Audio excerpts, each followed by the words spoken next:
Hello' guys, আপোনালোক সকলোকে মোৰ আন এটি মিনি ব্লগলৈ স্বাগতম জনাইছোঁ। প্ৰতিদিন টাইমৰ উদ্যোগত খানাপাৰা স্থিত গণেশ মন্দিৰ ইণ্ডোৰ ষ্টেডিয়ামত হৈ আছিলে নন্দিনী, আৰু তাত গৈ মই উপস্থিত হ'লোঁ আৰু তাৰে কিছুমান ক্লিপ আপোনালোকলৈ মই মিনি ব্লগ ৰূপে আগবঢ়ালোঁ। গোটেই ষ্টেডিয়ামখন আটক-ধুনীয়াকৈ সজোৱা হৈছিলে আৰু লগতে এইখন হ'ল এণ্ট্ৰেঞ্চ। এইফালেদি সোমাই আহি এয়া ষ্টেজ, য'ত হৈ আছিলে প্ৰগ্ৰাম, যিটো টেলিকাষ্ট হ'ব বিহুৰ সময়ত প্ৰতিদিন টাইমত। চ' তাৰেও শ্বুটিং অলপমান চালোঁ আৰু লগতে আপোনালোককো শেষলৈকে মই দেখাম নীলোৎপল বৰা আৰু মণ্টু মনিৰ গান কিছুমান। ত' চাই থাকক শেষলৈকে ভিডিঅ'টো। আৰু এয়া হ'ল নন্দিনীত থকা ষ্টলছবোৰ। আপোনালোককো অকণমান দেখাই দিলোঁ, যিহেতু প্ৰি বিহু এক্সিবিশ্যন হিচাপে পতা হৈছিলে প্ৰগ্ৰাম। ত' তাত বিভিন্ন ধৰণৰ ষ্টলছ আছিলে, কাপোৰ, জুৱেলাৰী, খাদ্য, play zone, home made things, বিভিন্ন ধৰণৰ বস্তু আছিলে। গোটেইখিনি আপোনালোকক ভিডিঅ'টিৰ জৰিয়তে দেখাব পৰা নাই যদিও যিখিনি পাৰিছোঁ গোটেইখিনি দেখাবলৈ চেষ্টা কৰিছোঁ।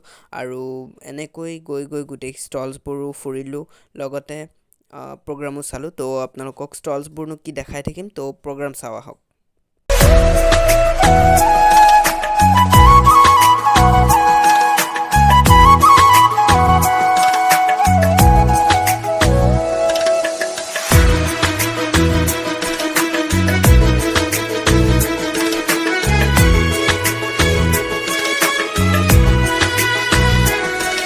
মাজত সেই মাজুলীৰ পৰা কিমান যে গীত, শেহতীয়াকৈ যোৱাটো বৰ্ষত তেখেতৰ এটি সুন্দৰ গীত চেকচেকি পৰুৱা, আৰু সেই চেকচেকি পৰুৱা গীতটি শুনাৰ পিছতে আচলতে গা 7-8খন লাগে। যি বিহু নাম, যি বিহু গান, সেয়া যেন প্ৰতিফলিত হৈছে তেখেতৰ সেই চেকচেকি পৰুৱা গীতটি। যিহেতু এইখন এখন ৰেকৰ্ডেড শ্ব' আছিলে প্ৰতিদিন টাইমৰ, আৰু বিহুৰ সময়ত টেলিকাষ্ট হ'ব টিভিত। চ' সেই যিহেতু প্ৰতিদিন টাইমত এই শ্ব'টো টেলিকাষ্ট হ'ব বিহুৰ সময়ত, এতিয়াও টেলিকাষ্ট হোৱা নাই, তাৰ বাবে মই ভিডিঅ' ক্লিপছবোৰৰ অডিঅ'বোৰ আপোনালোকক শুনাবলৈ নোৱাৰিম, গানবোৰ আপোনালোকক শুনাবলৈ নোৱাৰিম। তো আপোনালোকে চাই পেলাই গেছ কৰক কি গান হ'ব পাৰে, আৰু কমেণ্ট ছেকশ্যনত কমেণ্ট কৰক। আৰু ভিডিঅ'টো এনেদৰে চাই থকাৰ বাবে বহুত ধন্যবাদ। আৰু যদি ভিডিঅ'টো ভাল লাগিছে দেন লাইক কৰিব, শ্বেয়াৰ কৰিব, কমেণ্ট কৰিব, আৰু চেনেলটোত যদি নতুন আহিছে দেন ছাবস্ক্ৰাইব কৰি বেল আইকনটো দবাই দিব, আৰু এনেদৰে ছাপোৰ্ট কৰি যাব। আৰু ৰেগুলাৰ ভিডিঅ'ছ দিম।